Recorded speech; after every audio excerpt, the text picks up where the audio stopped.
Welcome to Conversations about Prosperity. This is Neha Jham, the host. I am a conscious prosperity coach and I help heart centered women to embody stress free prosperity by helping them manage their finances and their energy. Welcome, guys.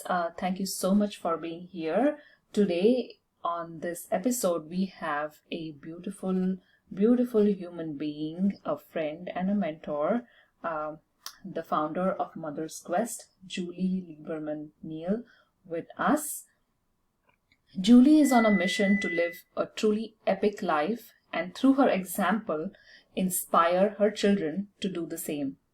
Her for-purpose venture, Mother's Quest, provides inspiration, coaching, and relationship building so that mothers and those who work with young people can connect to support and resources, fulfill their unique purpose, and live their epic lives. After a 20-year career as a leader in youth service serving nonprofit organizations, Julie turned her focus to coaching, training at the Coaches Training Institute, and facilitating a process known as reflection for youth development professionals. Through this and her parenting experience, she realized that mothers need an opportunity to reflect on their own growth, dreams, and plans, and created Mother's Quest to champion them. With calm and care, Julie taps into her own curiosity and intuition to help her clients slow down from the busyness of life and work, reflect on what matters, clarify a future vision, and move into action. Julie writes about the transformative experience of parenting in her own life at mothersquest.com and in the Mother's Quest Facebook community. She hosts the Mother's Quest podcast, which launched in December 2016 and recently released its 80th episode in season 5 that concluded in December 2020. She brings the same curiosity and presence she taps into with her coaching clients to empowering conversations with her podcast guests. I am super excited to welcome Julie here. And today we are going to talk about her recent venture, which is her own book, Mother's Quest Inspiration Guide, Volume 1, Spark Your Epic Life. So we are going to talk about her journey as a new author and a little bit about how that came about to be. So let's all welcome Julie Neale. Good. Thank you so much for being here with us, Julie. It has been an honor to know you, and thank you so much for your inspiring work and all the inspiration you provide to all the mothers out there. Siha, thank you so much for having me in this conversation and for all the inspiring work you do in the world and that you put out there and for being part of the Mother's Quest community. It's such a joy to know you, truly. Thank you. I think I came to know about your community through Christine Downs, and it has been really great. It has helped me to sort of start looking intentionally into my life as a mother and figure out what about my life is epic or how I want to make it epic. And to start with, since I'm talking about epic, I would love my audience to know what I mean by living your epic life. So can you shed a little bit of light on that? Absolutely. It's one of my favorite things to talk about. So epic has two important connotations. The first is this idea that we are the authors of our own stories and that we write our, the stories of our life. And the inspiration for that came from me actually hearing Elizabeth Gilbert talk about Joseph Campbell and the hero's journey. And also the work of Jonathan Fields from the Good Life Project, who talks about the hero's journey sometimes too, and a lot about the quest that we're all on. And I felt like as a mom, it can be so easy to lose ourselves in motherhood and forget that we're not only trying to help our children to reach their fullest potential and achieve their dreams, but that we have our own lives to live and our own dreams to fulfill. And I also realized that our kids learn so much more from what they observe in us than what we tell them. Mhm. And that if I could step into more fully living an epic life, the kind that is like for the storybooks, filled with the stories I would want to maybe tell my grandchildren someday, that I would really be modeling for them how they can do that for themselves. So that's the first meaning, is Mhm. really in the sort of grandest sense. Right. And then EPIC is also an acronym mnemonic for the guideposts that I think help us to live that life when we're raising our kids. And E stands for engaged mindfully with our kids. P is about pursuing our passionate and purposeful impact that we Mhm. are here to make beyond our family. I stands for invested in yourself. And then C is connected to a strong support network, so that we're in community on our journey and we don't feel like we have to do it alone. That's awesome.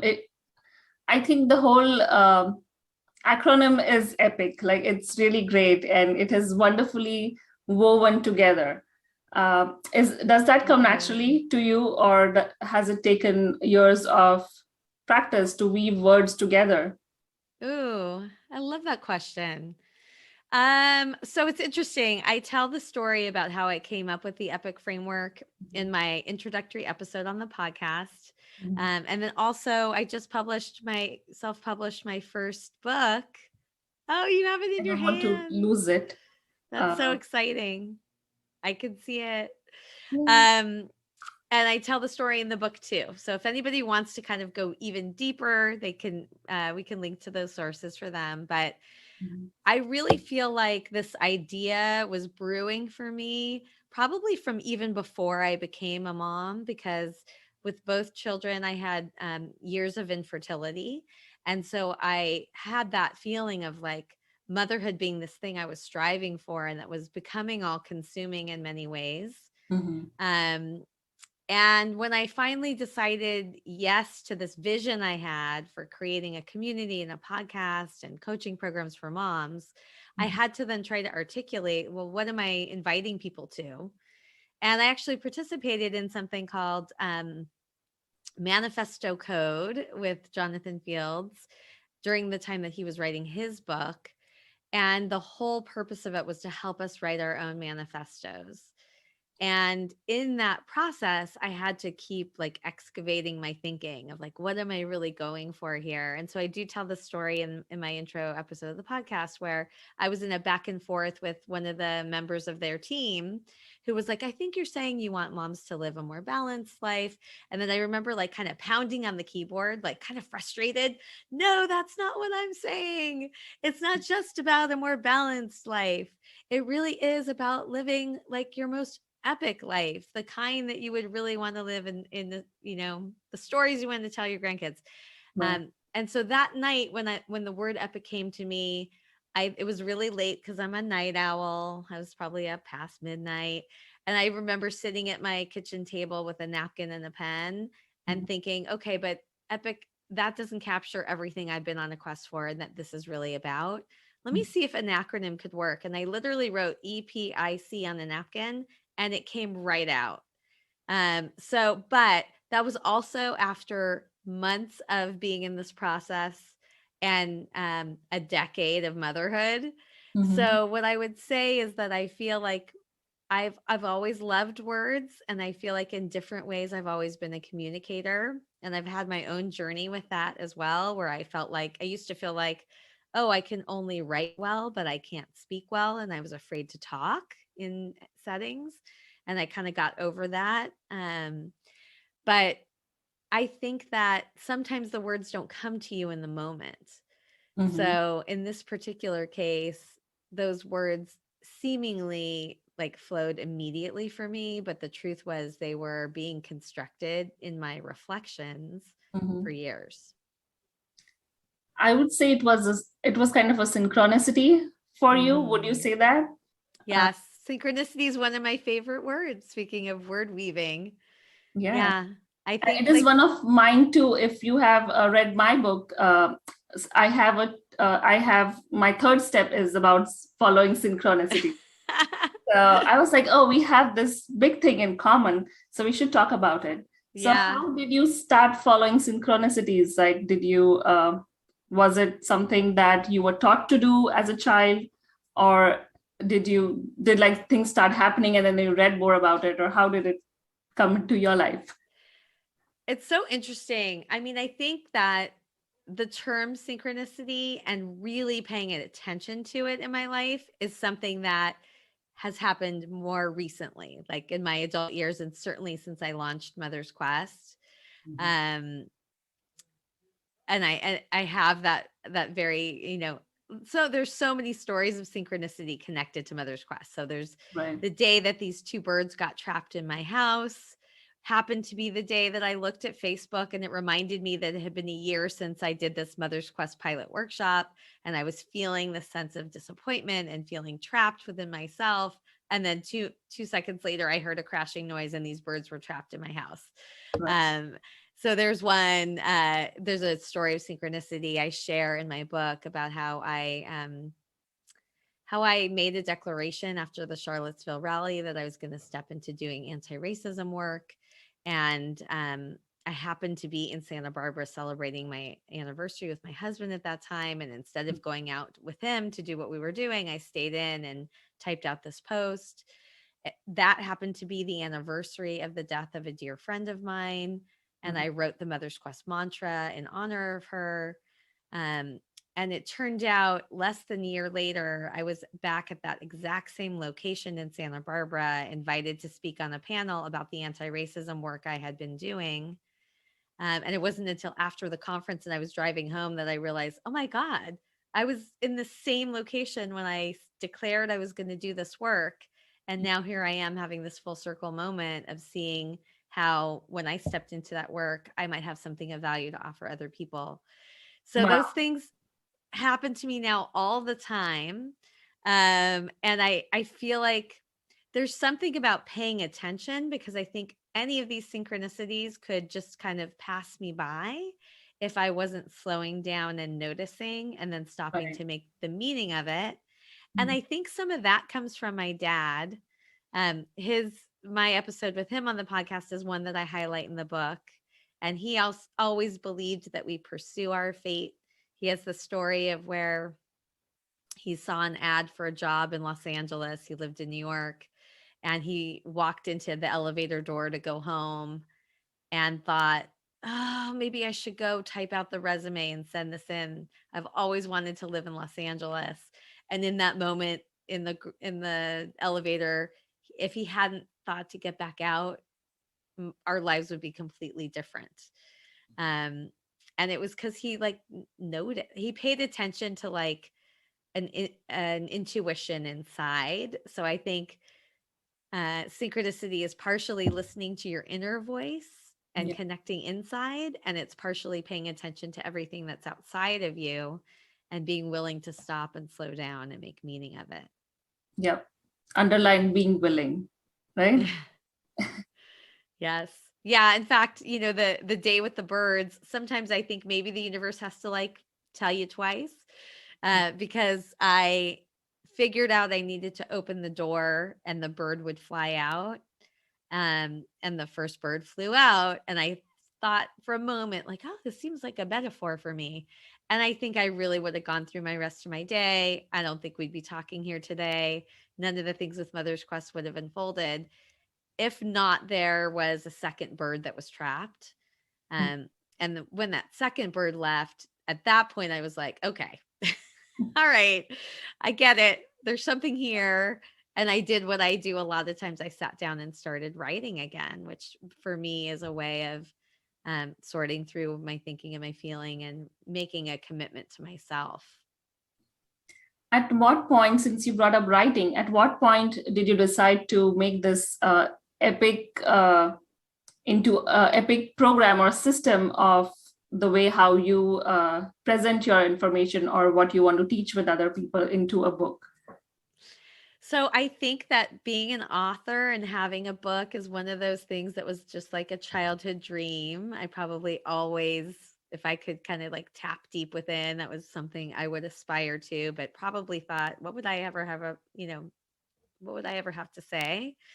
Um, Turns when out a I, lot. Like there's so much to learn from you. So oh, thank you. When I recorded the opening for my podcast, which is now almost 5 years ago, you have to do that little opening where you say who you are. And I chose to say I'm a writer. I said I'm a community builder, a coach, whatever the things were that I felt. And that particular word felt like a stretch. Um, but I also felt like it was important to like put it into the universe in terms of like who I'm becoming. mm-hmm. And my teenager, who's now 17, he is continually holding a mirror for me to myself and also continuing to challenge me. And he can kind of be a jerk sometimes.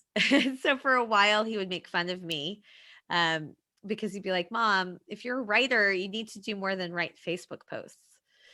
Um, and, there was like part of me that wanted to give him the middle finger. And part of me that was like, okay, you are calling me into a bigger version of myself. And so then he challenged me the year of the pandemic. He was like, Mom, I just challenge you to write a book before the year's over, which was kind of an audacious challenge. But because I'm always looking for the signs and the invitations, not that long after I saw uh, information about something called the Tiny Book Course Right. that Alexandra Franzen and Lindsay Smith offer. And it just immediately called to me. This idea that, first of all, you don't have to wait for a publisher, you don't need an advance, you don't have to write a book that feels overwhelming. And their whole thing is like you go from idea to published book in 45 days with Wow. their guidance and in community. And so I was like, 45 days, a tiny book. Like, okay, I can do that. And I can absolutely do it when I have guides and when I'm in community. And so I just said yes. My life is an ongoing process of figuring out what I want to say yes to. Mm-hmm. And I ended up doing it. But the amazing thing about the Mother's Quest community is that whenever I say yes to anything, I always invite people to come along. And so there were 5 other members of the Mother's Quest community that said, we want to write a book too. And they all signed up for the Tiny Book Course with me. I offered a reflection circle so that we could all come together early on in the process and share what our book dreams were and give each other feedback and champion one another, which is one of the things I think I do best in terms of building community and a space for reflection. And every single one of us published our book. So we had 100% completion rate. And the books were like special and amazing and important all in their own ways. In fact, so I'm holding one that is like such an amazing example for me. This book is called Beyond the Hashtag. It's by Genji Heiston, who's a dear friend and a podcast guest. She is actually the person who inspired me to say yes to anti-racism work because she shared this very tearful Facebook Live one day after the death of another Black man by a police officer about how she fears for the safety of her Black husband and her Black boys and her Black brother every day when they walk out the door. And I didn't feel like I could scroll on by that.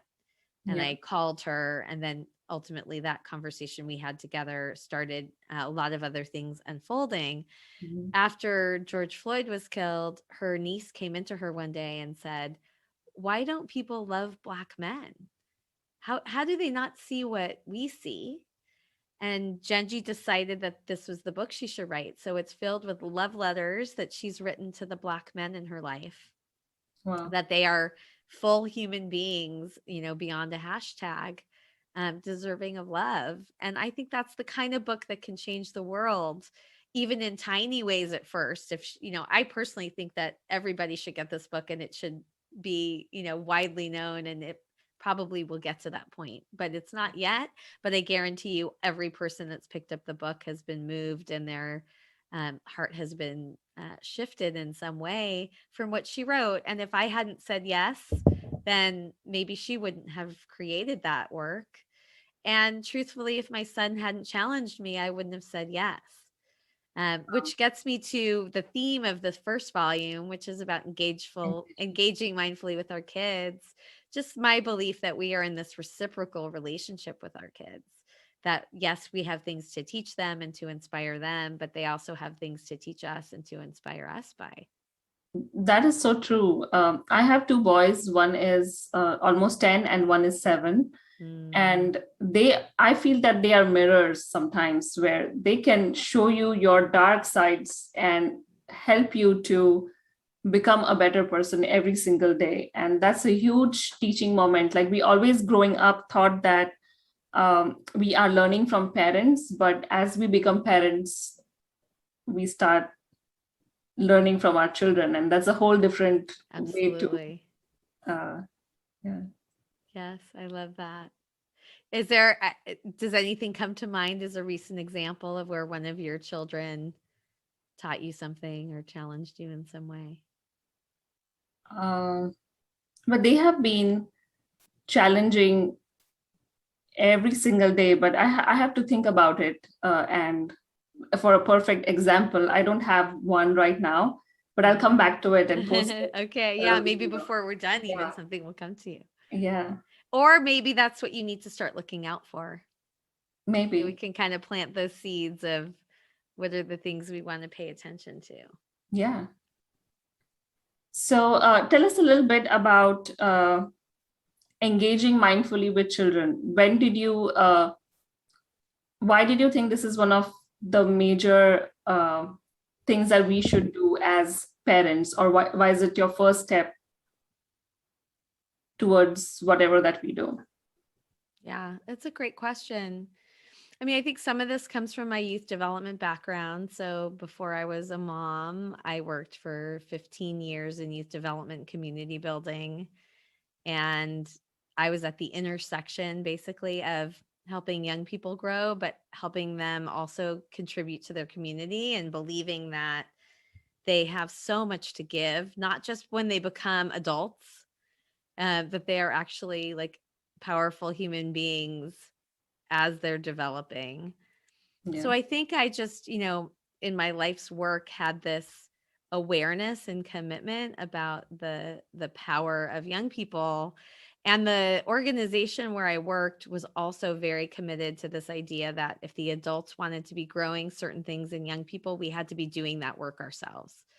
And that's where we had this process called adult reflection, which I became a facilitator for. And that's why I became a coach, was because of that commitment. So I think that idea that even our own growth and development is inextricably tied, I think, to the young people in our life has just been part of my journey. And, obviously as a mother, I think the epic guideposts are important because I think they speak to the fact that we're whole human beings. Graham Seabrook, another podcast guest, talks about that all the time. But because my focus is about motherhood as the vehicle for transformation, I think it starts with our relationship with our kids. So that just seemed like the natural place where so many moms are, caring about like, how am I showing up as a mom? And I think that it naturally leads to the next guidepost about passionate and purposeful impact again, because I think our kids do inspire us to step more fully into ourselves. So I don't know if I answered your question. Yeah, That's you what came to did. me. Yeah, you did. So are you planning to put out the series in a certain timeline? You have everything written, or how are you handling that part? Yeah. So the first book is the first volume. So for the engaging mindfully, and then the idea is that I would do these tiny books for each guidepost. I am signed up. The tiny book course is setting sail again in September, and if you or anybody listening wants to be part of that cohort with us, I'll be doing the same thing in terms of holding space for us, and I'm really excited about it. So I'll have some accountability and structure and support to do the next volume. I have not kind of laid out the rest of the timeline. I just I know what my next step is to get that passionate and purposeful impact volume finished. Originally, my tiny book was going to do all the guideposts. And then it felt not like a tiny book and like it could take me a lot longer. And my amazing executive functioning coach, Jessica Stong, was like, the way your brain works would be really helpful if you could break it out and have accountability for the different pieces. And why don't you just do a volume one? And that made so much sense. And that made it possible to do it in my timeline. So I know I will get it done. And then my hope eventually is that they all come together in one book. But this is kind of a fun way to bring it forward. I'm also thinking about doing a children's book this fall, if I can do Oh, both. I would love to involve my kids who are both differently wired. I'm differently wired as well. I got my diagnosis of ADHD in this last year. And we're all on a quest to figure out how to more fully embrace who we are. And, yeah. Even with the things that are challenging, not feel like we're broken and figure out how to lean into our strengths. So I'd love to put that into a book that we could share with our children. Wow. I'm looking forward to that book. Thank you. I hope it will come to be. I do trust if it's the right thing, it will unfold because I'll be paying attention to all the signs. Science. You have a friend that you dedicate this book to, the first volume. Can you share a little bit about her? Yeah. So I mentioned that the day of after the Charlottesville rally was the anniversary of the death of my friend, Leslie Rabinovitz Fisher. She and I were childhood friends, like from the age of 5. Wow. So, we grew up together. We went to camp together. My junior year, I studied in Florence and she was my roommate. And then when we were adults, she was diagnosed with pancreatic cancer. And that's, one of the most horrible cancers one can get. Prognosis is not very good. But what inspired me about her is she completely outlived any of the, whatever the doctor said, like they thought would be possible. She lived longer. I think she lived 3 years with it. And I feel like she lived a more epic life as she was battling cancer. I mean, she took up yoga. She has 2 kids of her own and she showed up fully for them. She got involved in fundraising for pancreatic cancer and participated in walks. Her heart was so open. Anytime you were with her, she was like telling you how much she loved you and how appreciative she was. And so I just felt her presence. She passed away around the time that I was creating Mother's Quest, and she inspired the Mother's Quest mantra that I share at the end of every episode. So it just felt as I was writing the book that it was important to keep her presence and her inspiration at the forefront. Nice. Thank you for sharing that story. Yes, thanks for asking. So, talking about stories, and since we are writing books here together separately in a lot of ways, what do you think makes a good story? Ooh, what a good question. Well, the hero's journey says that the story begins when there's like a call, when you receive the call. So I think I believe in that there's, a good story has a protagonist, somebody you can cheer for, and there's something inside them that's propelling them forward into whatever their story is. So I think that's a key part. I think there's the unfolding. So I think what makes a great story is the characters and the experiences and the things that person you're cheering for is moving through. And when they're vulnerable and honest about what they're going through, then you can see yourselves in them. And then I think, successes and celebrations and kind of reaching a pinnacle of some sort, even if they have to move through challenge, can be really powerful also for helping us see what's possible. And I guess where I kind of differ from the hero's journey very much is like, oh, you have to be in a dark cave and it has to be terrible. And I Right. don't think a story has to have like that level of Darkness. danger necessarily. But I think being able to celebrate something at the end and then come to some kind of place of a full circle moment. Those are stories that I love. And I love when they're filled with humor and heart and honesty. Mhm. Thank you for sharing that. What do you think makes a good story? Um, I think what makes a good story is, I think, the person telling it and their experiences, and for them to be able to show it in a way where the person reading or hearing can feel that experience. I agree. Right? Yeah. I love that. You have such good questions, Neha. Oh, thank you. Yeah, I'm on a quest in my life, and I feel that I have more questions than answers on some days. So I think that's why I ask better questions, I guess. I think we're kindred spirits in a lot of ways. So before we say goodbye, would you like to tell us where we can find your book, and how can readers reach you on your social media or some other place, and also where to find your book and where to stalk you in a pleasant way? Absolutely. So let's see.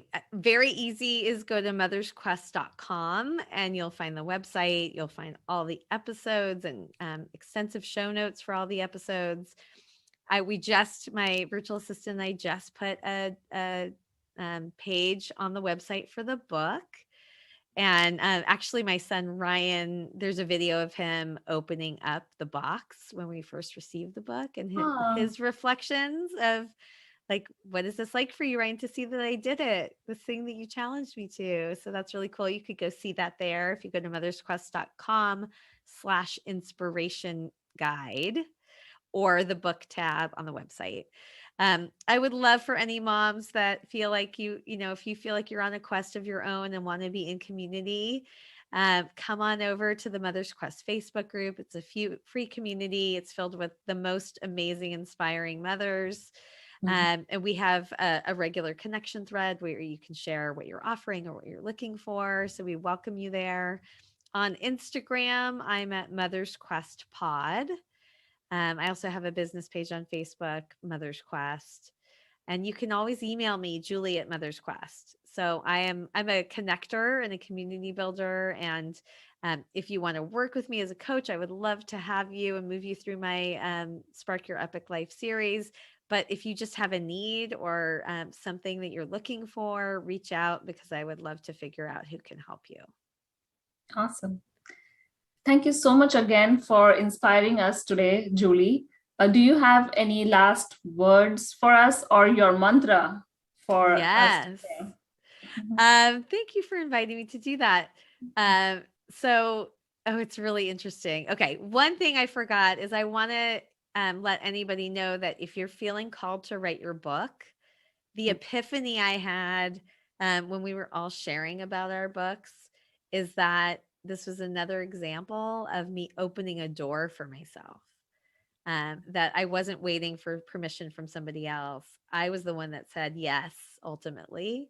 And so if you're feeling called to say yes to being an author and the idea of a tiny book feels exciting to you, to please reach out because registration for that closes August 20th. And it would be awesome to welcome you into that cohort.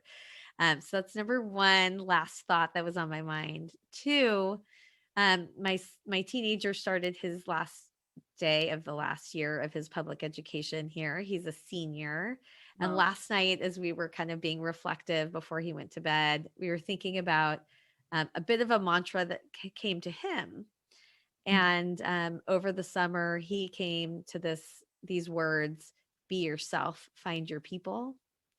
And so we were reflecting on that. It's so deep. It's so deep. I'll say a little bit more about it. he was saying that he feels like he needs to be himself in order to find his people. And at first he felt like it was something that, like, once he's himself, he can put himself out there.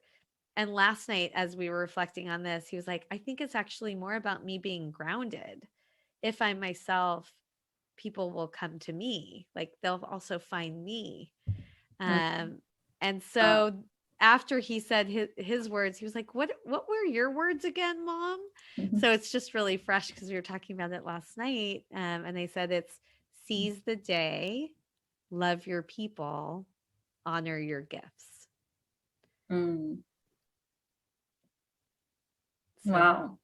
That is deep. And thank you so much. That puts me into, like, I had tears when I heard your son's words and now. So thank you so much for sharing so much wonderfulness with us. thank you for this opportunity to do what I love most, which is to reflect on the things that matter and to do it in community. This is an amazing way to spend my morning. So I'm so grateful. Thank you.